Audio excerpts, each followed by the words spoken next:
I put the board up because right now we're going to start talking about some of the concept. I know that our good friend over here, Allah didn't talk about last time we did the rational class. Yes. And you guys added a couple of methods in the rational class. Okay, so you're getting a better feel. I hope everybody's getting a better feel about what classes do, how to implement methods, how to override operators, right? Good. Okay. So our next program assignment is going to be dealing with something called a byte, B-Y-T-E. And of course, a byte is 8 bits. So what I want to do today is I want to explain to you the logic that we're going to use in terms of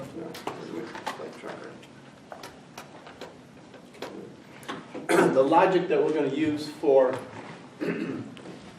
adding these bytes and what the heck a byte is anyway. So when we're talking about a byte, we're going to create a class. And in fact, I'm going to give you the header. The exact header I'm using for my running program. So I'm going to give you the exact byte header. I'm also going to give you the exact byte driver. So the only thing you have to do is what? Just implement this code. So it's really important to understand how this byte is going to get stored and how it's going to get manipulated. Okay, so the most important part of the byte class is the storage. And the storage basically is going to be an array of 8 characters. So it's going to be a array of 8. Okay? So every byte is going to store an array of 8 characters. Those characters will be zeros and ones. They're not going to be numbers, they're going to be characters. Okay? So for example, let's say I create a byte. I'm going to call it B. So this is now a default byte. Okay, and let's say I have we talked about streams, I/O streams? Like file streams? Yes, no, maybe? No? Okay, in the driver, I'll show you the code for that, so you'll see how to do it. How to do an input file stream, output file stream. So you're going to create a byte. We're going to have an IF stream. An IF stream will be an input file stream that will be connected to your disk file on your drive. And I'm going to call it, in my driver, I just call it in, and then I have another one which is an output file. I call it out. So it's getting it from in, putting it to out. So OF stream, out. And again, those will be very clearly given to you in the driver program. I'll show it to you on the overhead. So the first thing I want to do is I'm going to basically open this input file stream and open this output file stream. If I can't open them, I want to stop the program. I want to give an output message. I can't find the files, whatever, because then the program can't continue. Once I create these input streams, I might want to load this byte object. So I could do something like b.read. And then what I'm going to do is, as a parameter to read, I want to send in the stream from which I'm going to be reading that byte. Now I have 2 decent choices. One of them would be CN. CN is an input stream that's connected to what? Keyboard. But I also can give it an input stream which is connected to a file. So I can take advantage of C++ inheritance hierarchy and the fact that there are superclasses and subclasses that take their behavior from superclasses. So for example, there is a class called iStream, and there's a class called OStream. Now, iStream stands for input stream, but there's a subclass of that called IFstream, which is input file stream. So therefore, an IF stream, because it's a subclass of iStream, we say is this. If you are a subclass of something, you are one of those things. 99% of the time. The other 1% I'll talk about later, but for right now, as soon as you subclass a class, you are an instance of that, as well as anything you add onto that subclass. So the advantage is here that if I wanted to say, bread.cout, I would be sending in an object of type what? Cout. Any guess? Is it an IF stream? It can't be. It would be what? Oh, cout. Cn. Would be what? What do you think? But give me the class name in C++. iStream. iStream. But an iStream, input stream, is a superclass of IF stream, which means I could also choose to give you in, because in is one of these things. So basically, I could send in this. So if the program, if in your driver you're sending in this, the program is going to stop and expect input to come from the keyboard. If you send in this, the program is not going to stop. It's going to go to this input file stream that you opened up. And so for our case, it's going to be best to use this as our input, because we don't have to start retype every single time this complicated bunch of zeros and ones.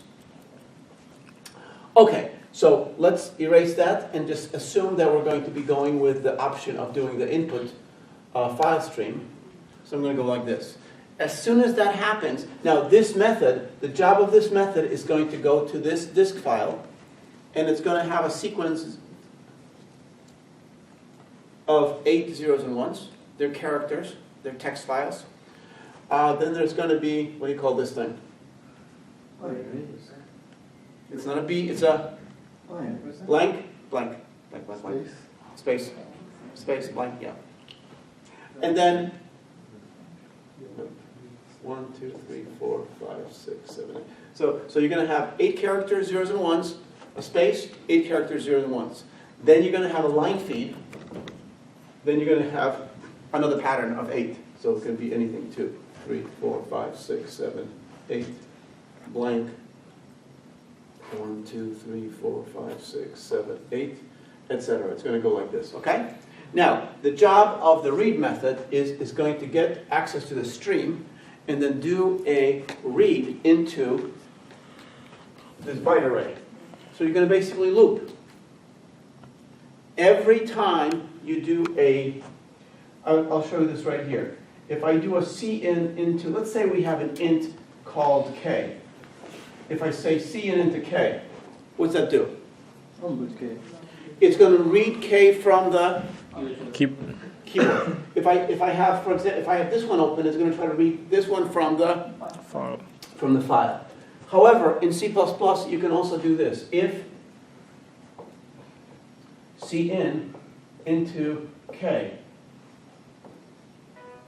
Now, so basically, you have to think about what the heck is going on here. So we go back to our parsing approach and we say, okay, k is going to get assigned, right, into, so we're going to be reading into k. Okay, so what's going to happen? Yeah. So this is going to be valued here, and we're reading into k. So the change is going to be into k, but then there's going to be a return value. So I'm not going to show you the assignment because we're not changing cin. But what we're doing is we're having a side effect into k. But there's going to be a return value from here. Any idea what that might be? I think you do. I think you do. What's the return value from cin into k?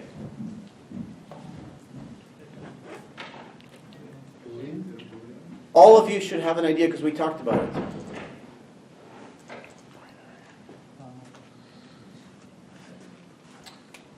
Do you remember when we did something like this? We did like cn into k into n into rational object, right? Remember how we did that, kind of like doing this?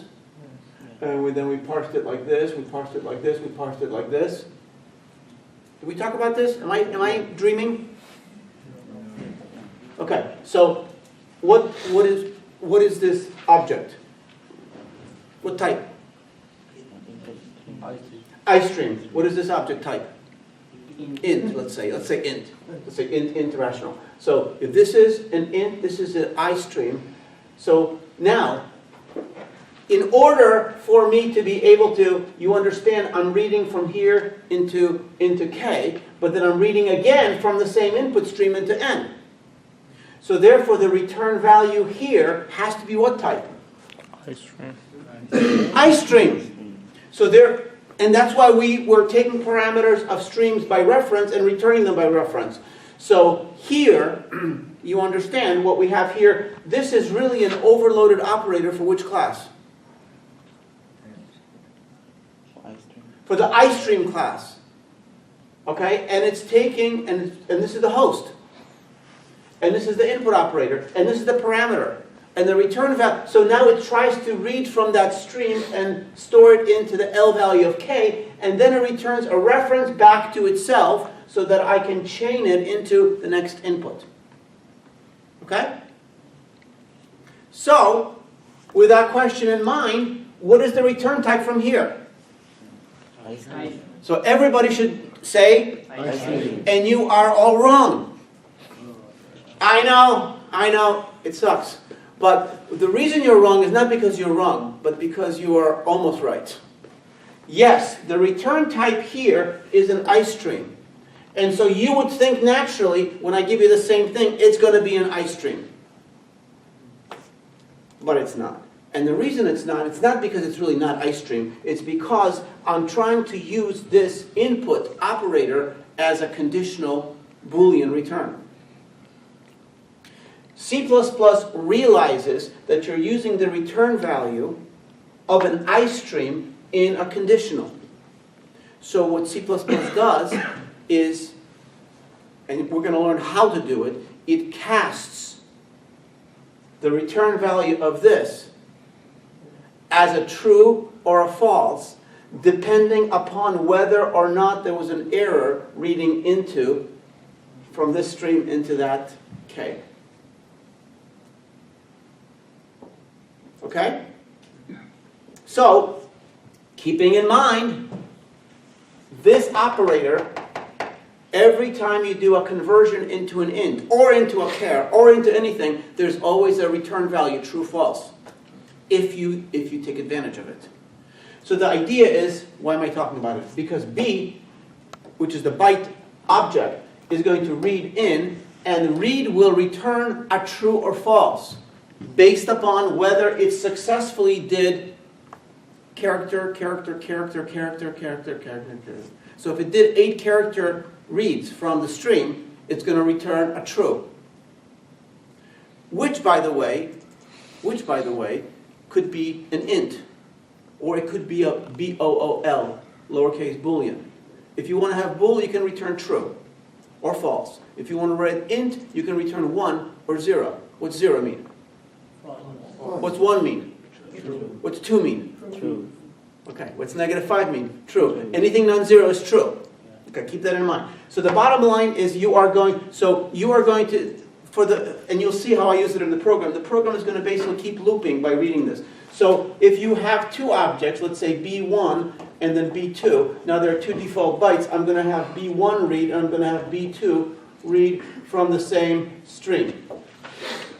So now what I have is I will have 2 bytes, and they will be loaded with the byte data from that input stream, whatever the heck that is, and it could look something like this: 0, 0, 1, 1, 0, 0, 1, 1. So that's, let's say this is the object. This is the object B1. Okay, it has kind of that data value. B2 perhaps reads something a little bit different. I guess this would be just here. And so B2 should be maybe 0, 1, 1, 1, 0, 0, 0, 1. So those, let's say those are the contents. By that I mean those are character arrays. Now, what I want to do is I want to be able to add those together. Before I add them, I'm going to tell you something else about this file. The left-hand column is what we call 2's complement notation for a byte. But the right-hand column is in a notation I call the bias notation. Bias or biased. How many people have heard of 2's or biased or both? Okay, so you know a little bit about them. So let me just review for those of you that are not certain about it. 2's complement notation is a notation stored for most integers, pretty much standard across all computing platforms. And the reason we use 2's complement is because it's able to give us an ability to add integers that are both positive and negative. without having a special sign bit that says, this is a 5, but it's negative. This is a 5, but it's positive. The problem with that is, if I'm adding a positive 5 and a negative 5, I now have to check, well, is this a negative or a positive? Oh, it's a negative. Now this is a positive. Now I'm going to add them. But they're both 5, so I can add them, they're going to be 10s. So now I have to do weird things to get them. I would like to be able to add numbers regardless of whether they are positive or negative. Just add them.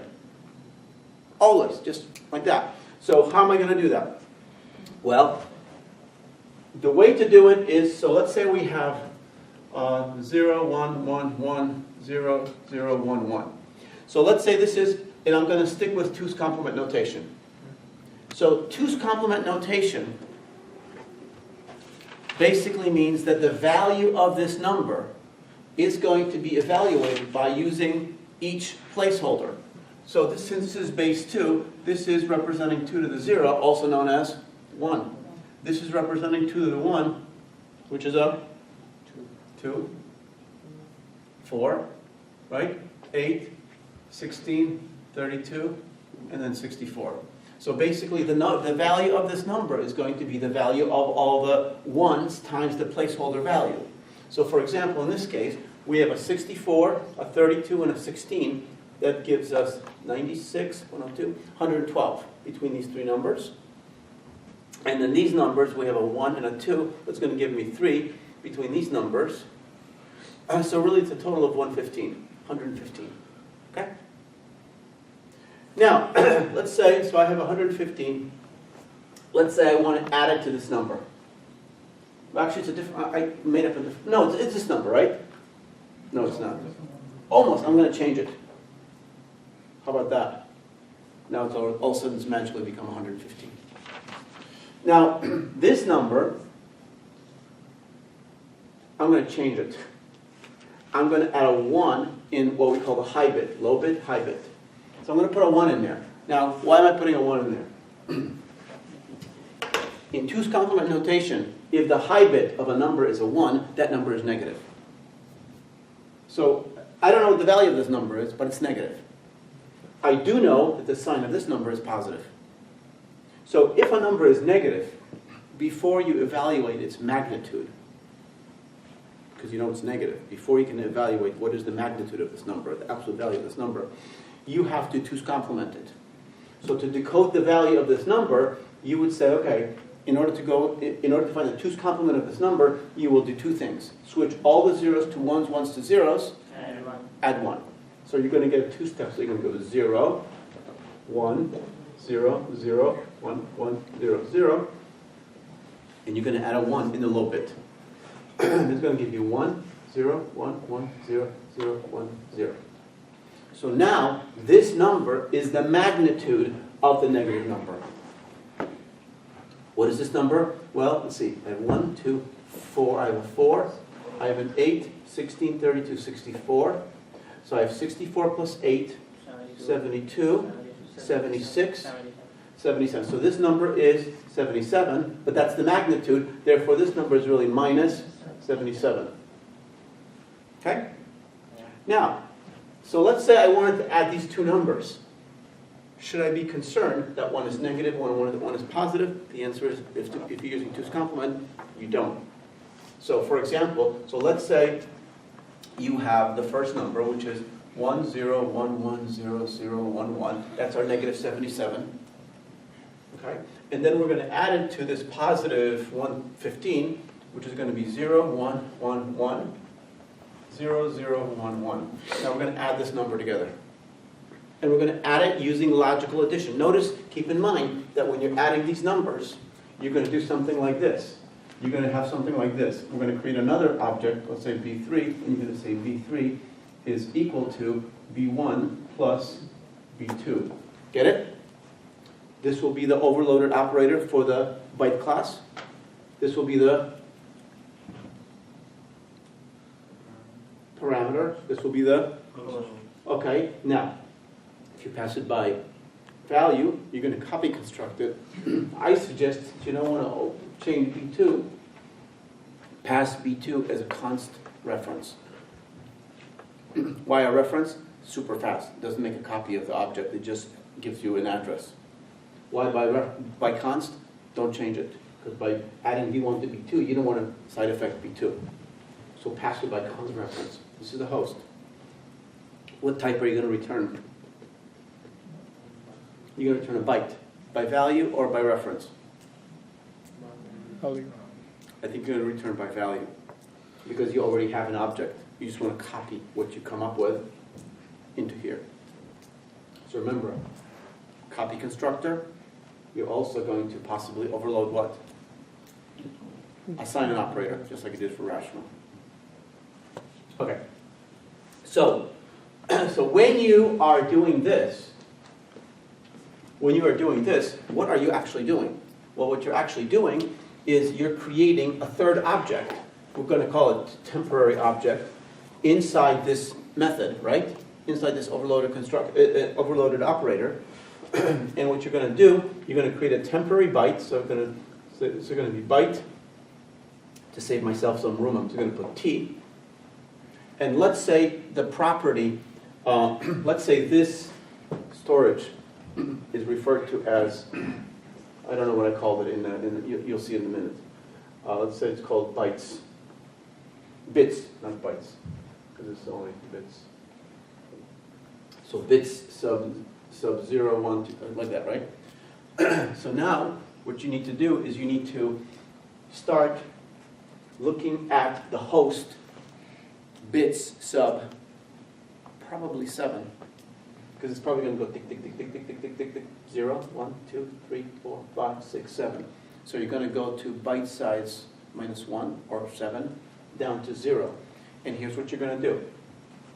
You're going to look at this character, and you look at this character, and you have to make a decision, because this is coming from the host, this is coming from the param, and this is your t value.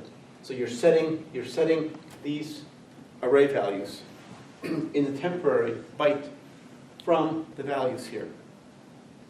So 1 plus 1 we know is equal to 2, but there's no 2, it's base 2 zeros and 1s. So 1 plus 1 is going to be 0, but then you have to excuse me, then you have to carry. So 1 plus 1 is going to be 0, but then you have to carry. So now you have 1 plus 1 is 0, and plus another 1 is a 1, but you still have a carry. Excuse me. 1, what do we got here? How about here? 0. Now the carry is? Now what is this? 0. Carry the 1. Now you got a 1. Carry 1, 0, 1. 0. Carry Carry the 1. 1, 1, 0. You carry the 1, but that 1 is carried right out of the byte. Okay. Now, is our result positive or negative? It's positive. Because the high bit is 0. Therefore, the value of the sum is going to be just the value of the placeholders. So you got a 2, you got a 4, 6, 8, 8, 16, 32. Thank you. So that looks like it's what? 38. Looks like it's 38. 115 minus 77. Does that equal to 48?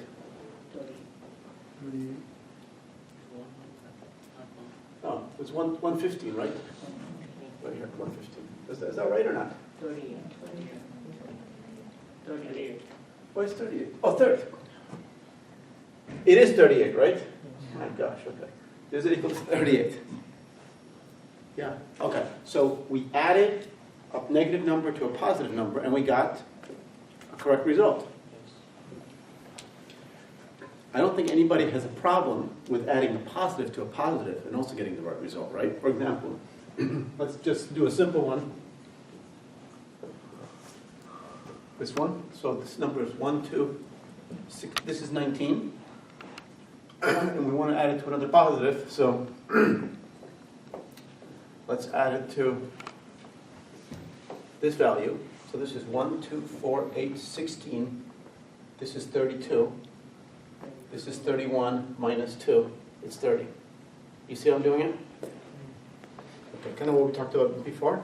How you can, So now I'm going to add them.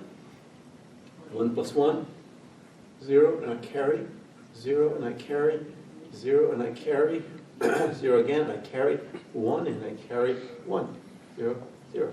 1, 2, 4, 8, 16, 32. That's going to... What am I doing wrong here? We need to do post complement. No. What did I do wrong here? 1. It's 29, not 30. What did I do The here? second number is 29. 29. Okay. Yeah, I'm just 1, 2, 4. So I did something funny here. 1, 2, 4, 8, 16, 32. Well, we should be taking 32. Oh, 31. 29. Ah! Darn it. Okay, so the number should, so this should be 30. 48. Okay, it's 48. So this is 48, right? So positive to positive works, negative to negative works. What could go wrong? What could go wrong?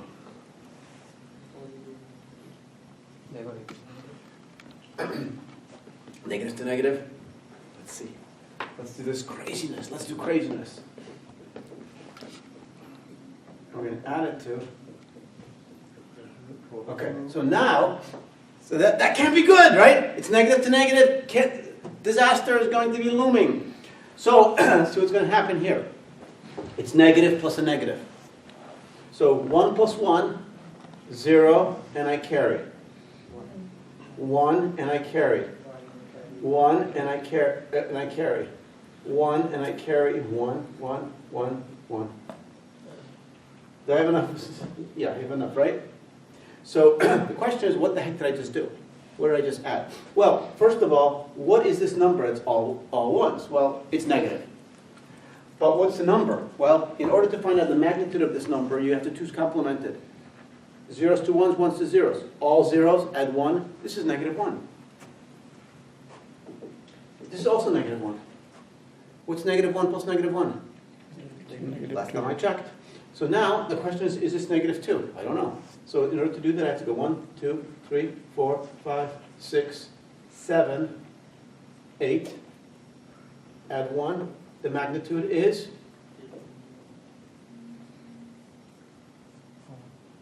So this is a negative number whose magnitude is 2. It's negative 2. So it works. Negative to negative works. Positive to positive works. Positive to negative works. What could go wrong? Well, it's a little problem called overflow. What does it mean? It means the number has too high a value, higher than the maximum possible value. And there's another problem called underflow, when the value is lower than the minimum. What drives the minimum and the maximum? The number of bits. So for example, since we know that positive numbers have to have a 0 in the high bit, that means the maximum number I can possibly get is this number. And since this is 128, this is positive 127. Yes? Now, we know all ones is going to be negative 1. The smallest number I can get has to start with a 1. And then what I'm going to do is I'm going to turn all the other values to 0. Why 0? Because in order to get the magnitude, what am I going to do? I'm going to twos complement it. When I twos complement this, I get 0 followed by 7 ones, then I add a 1 to it. And it turns out it's going to look exactly like this again. When I twos complement 1 followed by 7 zeros, it's going to be 1 followed by 7 0, which makes it negative 128. Because when you twos complement it, it's negative of the magnitude of 128. So you can see that the maximum number is here, and the minimum number is here. So the problem, I can never have a problem adding positives and negatives. Ever. Because the biggest number I can have that's positive is 127. And even if I add to it anything negative, it's going to bring it down, and the maximum here will bring it down to -1, and that's fine. It's going to be well within the range of that numbers. Okay? So positive to negative, never a problem. Positive, negative, negative, positive, fine. But if I add two positives together, sometimes I could have a problem if the value exceeds 127. So for example, let's take a look at this number. So what number is this?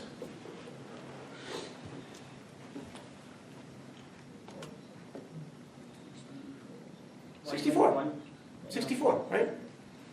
And let me add this following number. What number is this? 60?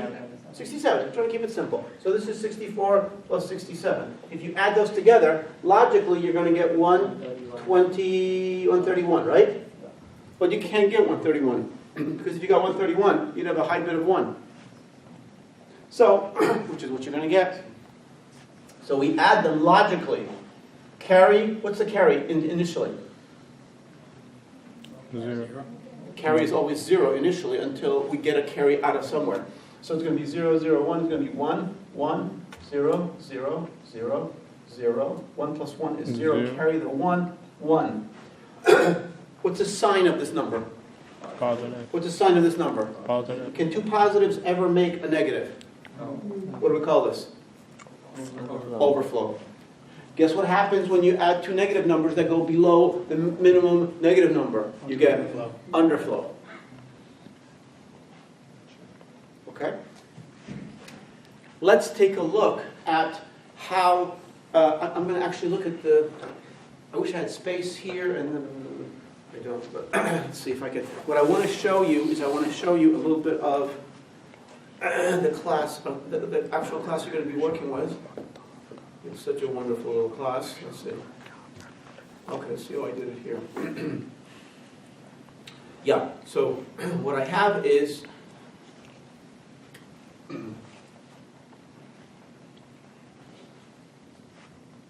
where's the, is that eraser? Oh, yeah, it is. Just pull the board down. Doesn't pull down. No, not anymore. Not anymore. Back in the, yeah, I remember back in the good old days. In the mid-90s, this board used to come down very nicely. That was a long time ago. Now it's like, and I don't want to mess with it because otherwise it's going to like collapse on my head. And quite frankly, I don't think that would be a good video. You might think differently, but it would not be a good video. All right, so now, I mentioned to you before that the byte class, essentially the data member in the byte class is an array of char. And the way I have it written is I have inside, this is a very, very, very bad pen. I'm going to leave it to the next instructor. See how generous I am? That's how we treat each other. All right, so let's go for it. So this is private. Yeah, keeping that one. So private, so this is inside the byte class, right? So private, and then I'm just going to have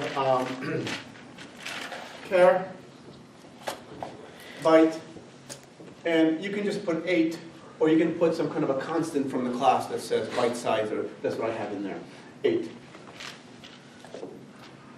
So now, again, the code you're writing is B3 is equal to B1 plus B2. So let's look at the logic required to implement this operation.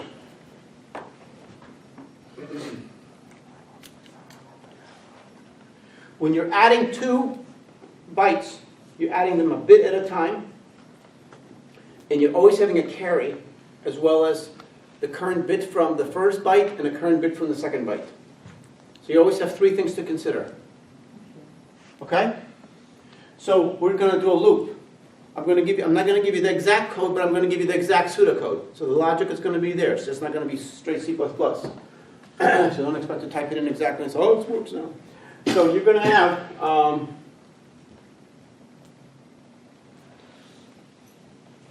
we'll say, so this is going to be, I'll do it sort of like C++, because I don't want to get too weird, okay? But so we're going to say, so for example, so the return type is a byte, Okay. The class is byte. And what am I coding? Some. Operator. Operator what? Operator plus, and the parameter coming in, I already told you, probably const byte reference. Probably the best way to do it. Const byte reference, we're going to call it B.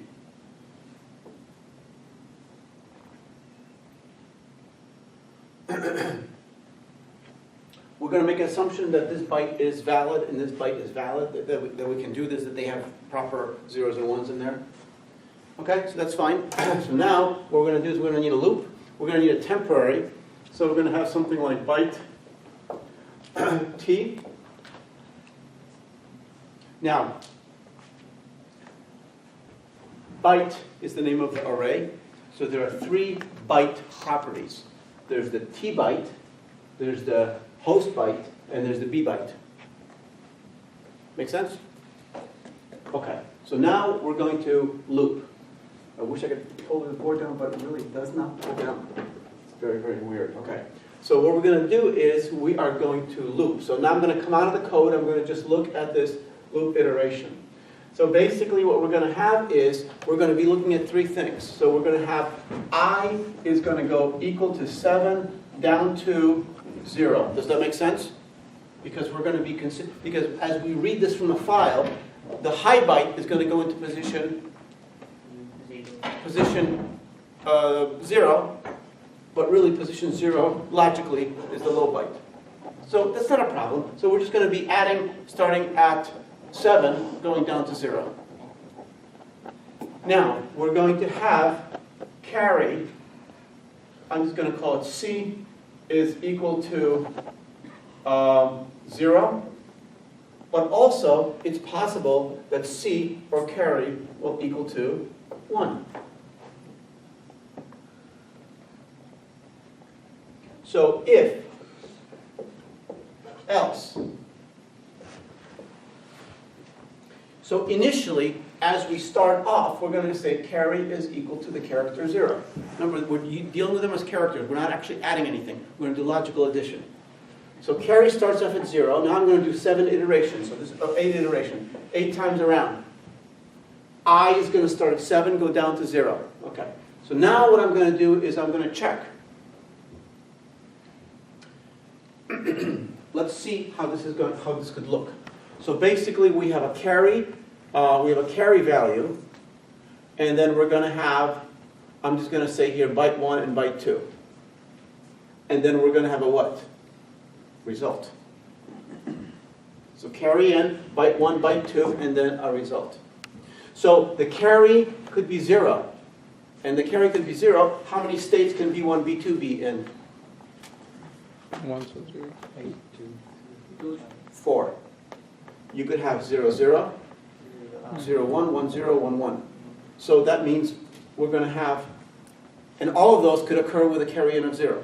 So you're going to have byte 1 is going to be 0, 0, 0, 1, 1, 0, 1, 1. Are you with me? And this same 4 states could reoccur if carry happens to be 1. So that means the same 4 states are going to have 1, 1, 1, 1. And then we're going to have 0, 0, 0, 1, 1, 0, 1, 1. Now, let's observe what is going to be the output. There are 2 outputs that are important for us. The first output is the result. But the next important output is what? Carry. Carry out. So this is, we're going to call this carry in, or just carry. And so we're going to have a result, but we're also going to have a carry out. Okay.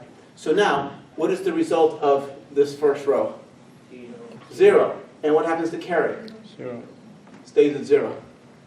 How about this one? What's the result? 1. What's the carry? 0. 0. 1, 0. Does everybody understand what we're doing? Okay, now I have 0, 1, 1. What's the result? 0. But 1. carry is 1. So now I'm going to go to the cases where the carry in is 1. And in this case, what's the result? 1. And carry in? Carry out? 0. How about this one? Tick, tick, tick. 0, 1. How about this one? 0, 1. How about this one? 1, 1. That's all we can get. So let's see what we got going on here. So the carry is initially set equal to 0, character 0, because it's initially 0, because we don't have any carry into the low bits, because they're the first bits, so there's nothing that carries through them. So take a look over here. Notice that if carry is equal to 0, carry comes out as 0 in 3 out of 4 cases. The only time that carry does not come out as 0 is if both bits are on, or 1s. And the same thing happens here with the carry out. When carry in is 1, carry out stays as a 1 in all 3 cases, except for 1 when both bits are 0 and 0. Okay? Notice that if the bits are different bits, then the carry out remains the same. And if these bits are different, it stays the same. So different bits, the carry remains. Different bits, carry remains, right? If the bits are the same on the carry of 0, and this is a 0, then the carry stays at 0. Otherwise, if they're the same, but one of them is not 0, then carry is switched. This is switching. Same thing is true here. If they're different, it stays at 1. Okay? If they're the same, it will stay at 1 for the case of 1, 1. Otherwise, it'll go to 0. It'll flip here. So this only switch is going to occur here. And the reason I'm doing that is because we're going to try to see if we can implement this in a clever way. Okay. So, so we have C and is coming equal to 0. So again, at this point, we have I is equal to 0. Okay? So, let me get an update on this flight.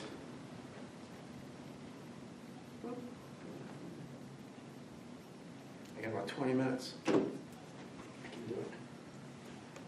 Okay. So what's the value of I, since we're in the first iteration?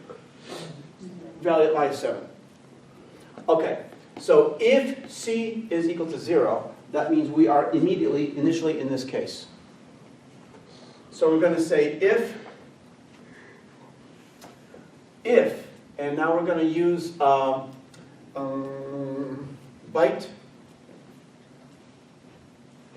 If byte, I'm just going to use byte sub I, is not equal to, what's our parameter? B dot byte sub I. What does that mean? I can put here. What does that mean? Or, what does that mean? Carry in is 0, the bytes are different. Okay, so notice that in this case, what's the value of the result? 1. So that means if this is true, then what we have is that, what's the result? Byte. 1. T dot byte sub I is equal to the character 1. Okay? So we took care of this case.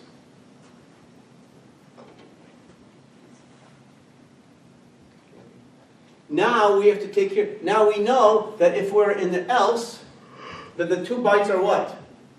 Same. The 2 bytes are the same. So if either of the bytes are a 0, so we're going to say if byte sub I equal 0, what does that mean? 1. If they're off.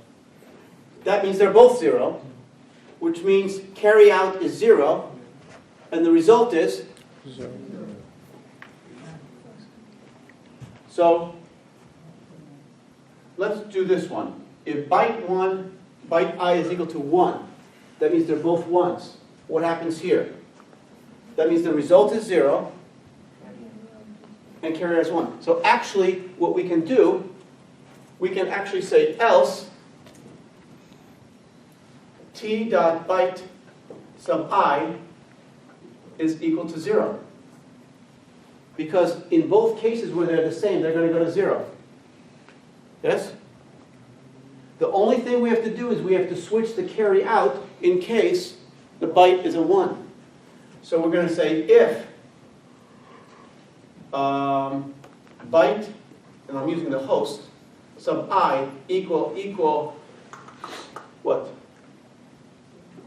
Equal, I'm doing a switch. If it's equal to what? If it's equal to 1, what happens? Carry is equal to 1.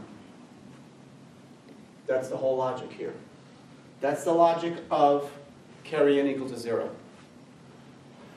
Now the logic for carry in is equal to 1. So notice that after this iteration, when I is equal to 7, if byte 7 is not equal to b byte 7, then the temporary byte is going to be a 1. Else it's going to be a 0. If the byte I of the host is a 1, then carry switches. We go to the next iteration.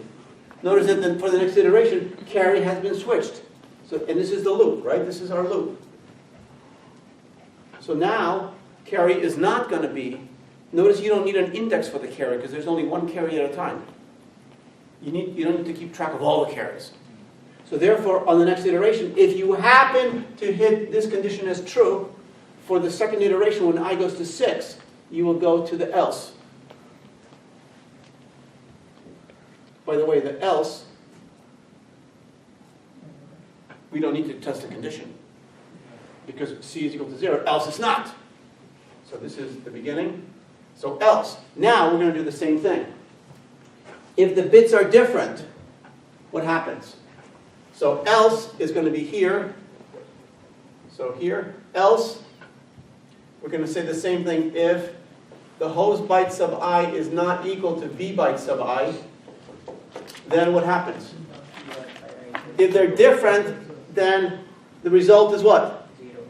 Then t byte sub I is equal to the character 0. Okay?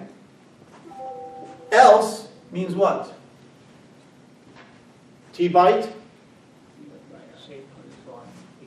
is 1. Else t dot byte sub I is equal to the character 1. And then we're going to say if, remember this if else are together, right? This if else are together. This if is independent. If, what? Now we're going to check for the switch. When does the carry switch? The carry switches only in the case of both zeros. So if, and we don't need to check both zeros, because we know that they're the same, because they're not different. If they're different, they would be here. Or do we? Hold on a second. Maybe I do have to check it. Because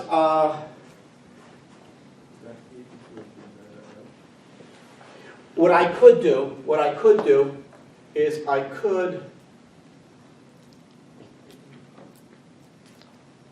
close this if here. So if this else, so then I could do this, and then I don't have to check. Because here is the byte, the two are different, here they're the same. If they're different, it goes to a 1. If they're the same, it goes to a 0. Additionally, I'm going to push this here. If they're the same and they're both 1s, then it goes to 1. That's cleaner. Same thing is here, true. If the bytes are different, it's a 0. Else begin. The byte is going to be a 1, and then we'll check. If the byte of the host sub I is equal to 0, that means they're both 0. What happens then? Carry C is equal to 0. It switches. And that closes this guy right here. That closes this guy right here. So this one, if, so we have to close the if here. Okay, but you know how to do that. So, and then which if is it? It's,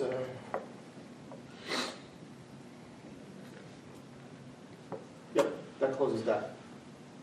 Else, this is an if-else, we don't need to close it actually. Okay, that's the logic. Okay, so I'm going to show you very quickly, because I don't have, okay.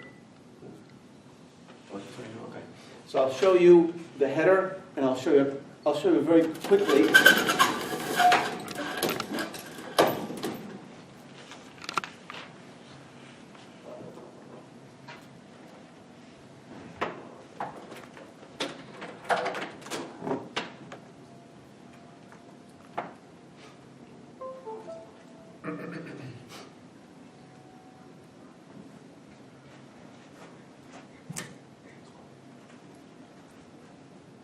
Let's turn this down. Ooh, wow, too much.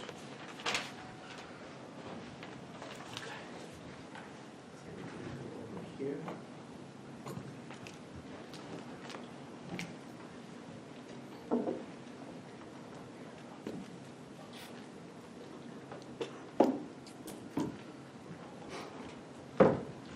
Here we go, here we go, here we go. And, no, that is not my computer. That's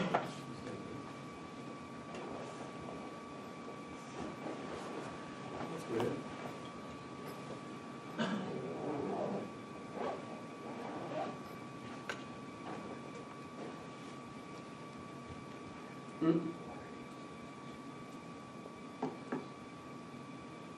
May I add a little bit contribution to this implementation? Yes. Oh, that's interesting. Oh, okay, I had the wrong one. Okay. Yeah, you want to say something? Yeah, I Very quickly, because you get a chance to talk after I leave. Okay, I can just add a little bit contribution to the this commerce. Or may I add it after you leave and we discuss later in the office? Okay, did you open this up? Did you guys look at this program yet? No. So today is what? Today is Wednesday. So we will finish this program. I'll give you not until, so you have a week and a class. So we do the following Monday. So you'll have 7 days plus another 5, about 12 days. Okay, so read through this program assignment. You can see what's going to happen here. Now the only thing I didn't tell you, which I'm going to tell you right now, is that, so this is the input file, right? That's the input file you're going to use. Now, by the way, so this is the first byte, this is the second byte. Now, this byte is in 2's complement. But this byte is in bias notation. Now, the only difference between bias notation and 2's complement is that if you want to switch from bias to 2's and 2's to bias, you flip the high bit from 1 to 0, 0 to 1. So if you look at this number is definitely in 2's complement a positive number, right? But this number is in bias notation. So to get into 2's complement, you got to flip the high bit, making that high bit a 0, which makes it also a positive number in 2's complement. So this is positive to positive. This is negative to negative to negative, because it's going to be, this is going to be negative because 2's. This is bias, so you got to flip it to a 1, and that makes it negative. Okay, how about this one? Negative to negative. Positive to positive to positive. Positive, positive. Negative to positive. Negative to positive. Negative to negative. Positive to negative. Positive to positive. 0 to 0. Okay, if you got that, then you get the idea. And then finally, positive to positive. Okay. So now, the class, this is the perfect class. So I over here, so this is actually done, I did it on the Visual Studio 2017. So basically it has if pound include IOStream, pound pragma once. Remember how we did it if n diff, pound define, pound end diff. So if there's a pragma, which is a special customized preprocessor directive, that if you say pound pragma once, then you don't have to do all that other stuff with the pound end diff, define, pound undefined. So this will only include it once to the compiler. Okay, using namespace std, this is the whole thing. So basically what we have, check it out over here, private section, char, byte, byte size. Byte size is an enumeration equal to exactly 8. An enum can be a member of a class. It's not like a property. There are constants that belong to the class. So for example, notice they're public. So if I say byte size, that means 8. Why 8? Because it says equals 8. If I say, for example, overflow, that means 1. Why 1? Because enums start at 0. Then they go by 1. So 0, 1, 2. If I give them a special value, they go to 8. Right? If I said underflow equals 6, overflow equals 16, OK equals 25, fine. Okay, so that's just how I did it. I'm using byte size equals to 8 so that I can define my array here. Now, if I ever want to use byte size in a driver program, because it's public, you can say byte : byte size, and that will be a public constant from the byte class equal to 8. All right. So you can see my array is size 8. I have some other stuff here. So this is my addition method. Notice I take it by copy constructor, because this is I'm taking it by copy or by value, returning it by value. Bias to 2's complement. If you have a bias byte, you can say bias to 2's complement. It will return another byte with the high bit switched. It's a very simple change. Make a copy, return it. Okay. So that's the whole stuff. So this is going to read it for an input stream reference equal to cin. This is called a default parameter, right? We talked about default parameters. So this way, if I say read with nothing, it's going to take it from the keyboard. But if I pass in an iStream or an IF stream, which is a subclass, it will go to that file. This is my constructor. This constructor constructs from a character string. So quote 0001111, new byte with that. It's going to construct the byte. It's going to store it into that array. Okay? Or you can read it. This is this is adding the bytes. This is bias to 2 complement, you already know. And this is 2's complement.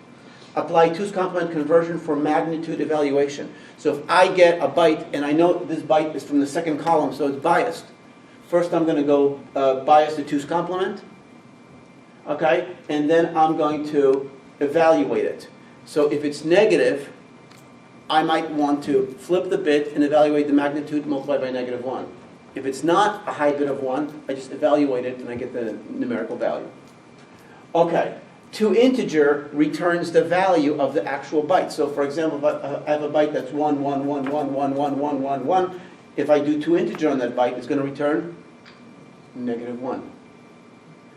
Remember? If I have 000000011, I say toInteger, that's going to return 3. So that's toInteger returns an int.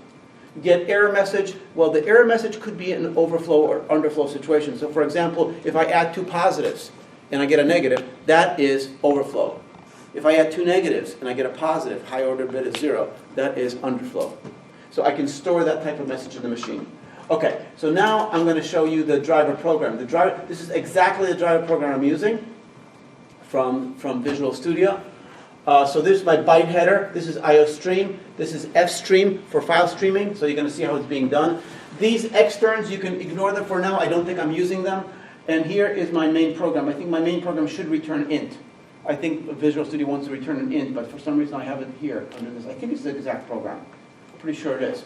So the first thing I do, I have a byte, B1, B2, B3. And you have this in your assignment. So you have the driver program.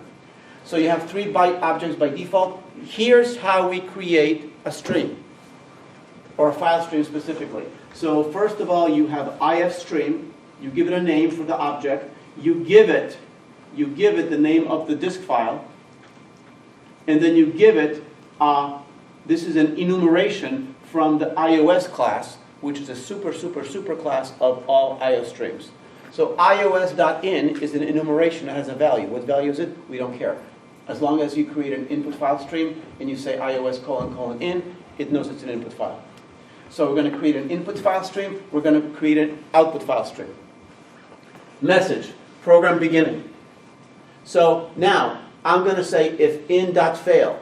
Well, in is an input file stream. Fail returns true if the last thing you tried to do with that object was not successful. The last thing I tried to do is construct it. If I couldn't construct it, it means it wasn't able to open an input file. So therefore, if in fail is true, I say I cannot open byte.in, exiting, exit 0. That should really say, okay. Okay, and then I'm going to have my loop. So the loop here Unfortunately, I went on 2 pages. I don't know why I did that. But my loop is basically like, so loop while b1.readIn. I'm going to assume that the read is, if I can read 1 byte, I'm assuming I'm going to read 2 bytes. But you can say, I won't return good until I read both bytes. I don't trust my input people. So if I successfully read this byte, so read will return a successful on the 8th read. And if it ever has a problem, it'll just return false, which will kill the loop. So if I read a first byte successfully, I'm going to check, I'm going to read the second byte from the same stream. If this read is failing, then I'm going to say fail to read, exiting loop, break. Once I break the while loop, I'm done. If I am here, I have successfully loaded from the input file those 2 bytes. If I were you, I would do that, and then I would print out B1, B2, or I just read B1 read and then output it, just to make sure you can read it from the first place. Don't go try to make this whole program work. Read from the file, echo it to the screen. Okay, now notice I'm going to out. What's out? Out is my sum out, which is a file. But what I would do if I were you, I would change all these outs and say C out, C out, C out, C out, C out, because I want to see it. So you're just testing. Once your C outs are perfect, then you say, okay, let's go to the file. Then you can change it to out. So the first thing I'm going to do is I'm going to say B1, that's my first byte, which is in 2's complement. Add, that's our add logic underneath here. And I'm going to add, and I take byte 2, bias to 2's complement. And the reason is because I want to add 2 bytes, both have to be in 2's complement. So I'm adding the first one in 2's complement to the second one, converted to 2's complement. And this, of course, will return another byte object. So this will add those, the host B1, and the parameter, which is the converted bias to 2's of B2, and return by copy a new object called B3. And then I'm ready to output some stuff. I'm going to say B1, I set the width of the stream to 4, B1 to integer, this gives me the numerical value, end line, out plus B2, blah, blah, blah. So all these methods are going to be working, and so essentially, I'm just going to output all this stuff. When I'm finished outputting all this stuff, I'm going to go and try to do it again. So the loop is going to continue. So when I run it, it's going to look like this. I'm going to show you what this thing runs like using a big input file. So this is off of, so this is my, okay. So this is going to be, so you can see over here, here's my header file, byte. Same as we just saw a second ago, right? This is my driver, CPP. That's the one I'm using as a driver. Look, I do have a void here. Okay, it is working. So really should have an int. But void, standard C++ allows void, but now they like to have the return of value, which makes sense. And this is the exact same code. This is the code you just saw. And so let's see what's going to happen in this case. So I'm going to go to, if I want to build it, I'm going to go build solution. And then hopefully I get successful here. It says build 1 succeeded. Okay. So now I'm also going to show you that my code is stored right now under, it goes in Windows, users, my username. It by default it finds there's something called source, REPOS. It's repository. And then just name it console application. If I click on console application, there's another folder called console application. I don't know why, but that's what they do. And if you go to, let's see, we go to debug. No, we don't want to debug. We want to go to the second console application. When I go to the second console application, the actual code that I'm running is going to be in here. And so when I construct my program, it's going to create an executable file someplace. I think it's on the previous folder. Is what? I think it's on the previous folder. Oh, yeah, you're right. You're right. It's going to be here someplace. Is it? Byte.cpp is the first file. Those are okay. Those are, none of them are executable programs. So it's going to stay here. The newer versions of Visual Studio, they create like a debug folder. Yeah, because this might be superimposing over an older version. Yeah. Okay, so here is, And the so, debug folder. okay, you see this one over here? byte adder. No, this is not it. Where's my exe? The debug folder, Huh? Which one? debug. Yeah, that's what I thought, but. By Oh, here it is, okay, this is the application. And so you can see that it was created 214, okay? Okay, when I did the build solution at 5:30, so it tells me I'm a little bit late. Okay, now the file, when I create files, you have to know where the files are going to get created.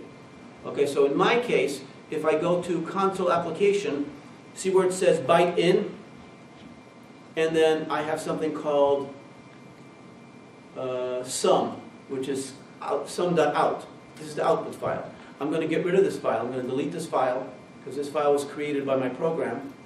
Notice that if I go back to my program, it's going to create this. The driver is going to create sum.out. So OF stream is going to go to sum.out, and it's going to go exactly, in my case, into the second console application. I don't know why it's doing it twice, but whatever. Okay, so when I run it, I'm going to go to debug, and then I'm going to go start without debugging. All my output is actually going to the file, so nothing is coming over here. I hit enter, and now I'm going to go into my folder again, which is the console application, and you can see, hopefully, that sum has just been created at 540. So I'm going to open it using my edit plus, and here is the program. So the program basically goes to the input file, okay? And let's open the input file just so we can see it too. So the input file is going to be byte.in. I'm going to open it using the same editor. This is the input file. So what value is this right here? This is the 2's complement byte. 64? How about this one? This is biased. Flip it. Again, 64. Also 64. So I should get, so you can notice it says 2's complement 64.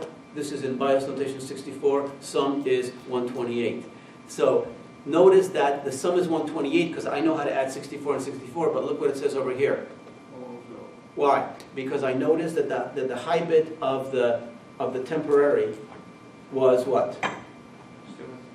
Was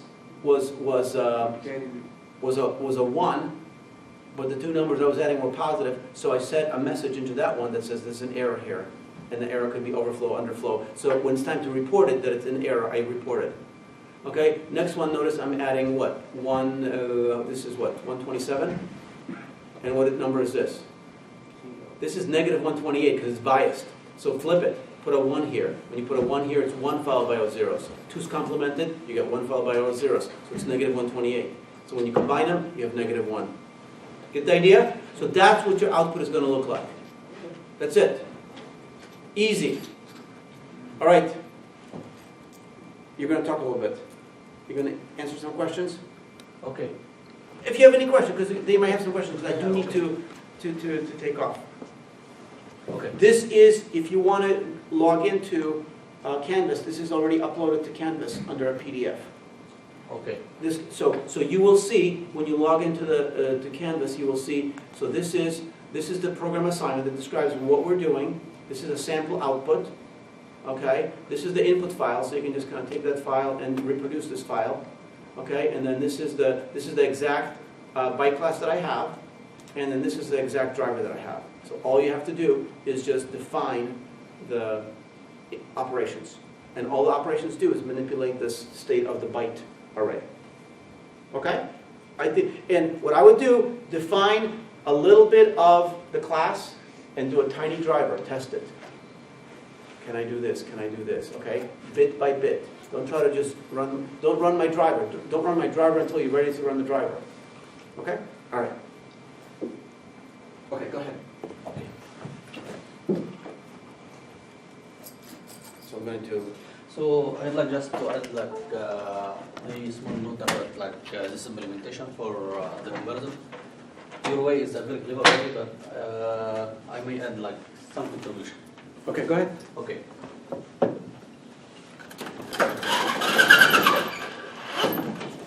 How many markers do you need? Just one. Okay, here, take a blue. Oh, I think this pink is fine. Yes. So what I noticed here is the only way this carry change, okay, is when both bytes are similar, okay. Other than this, it's the same. Okay, so I may make my comparison, okay, to be if bytes in one comparison, if bytes are the same, okay, and the only case they change the carry, okay, is when this one is opposite to any of those. So I may say, for example, if byte 1 equal to byte 2 and not byte 1, okay, then in this case changes the carry. Otherwise, the carry is still the same. What you can do, if you don't mind, if you want to spend a few minutes, if you want to, is talk about how would you take this byte array, and let's say you know you have a positive number in the byte array. Because you always have a positive number. Because if you have a positive number, you just evaluate the powers. But if you don't have a positive number, then you say, okay, convert this to 2's complement. So you're going to have a 2's complement is going to come back. You're going to evaluate the magnitude normally, and then you're going to multiply by -1. So maybe you can talk about how to evaluate, how to loop evaluation with this 2 to the 0, 2 to the 1. You know, so you start with x. Oh, it's time. Okay. All right.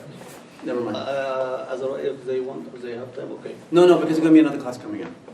And then you will not be popular. Okay.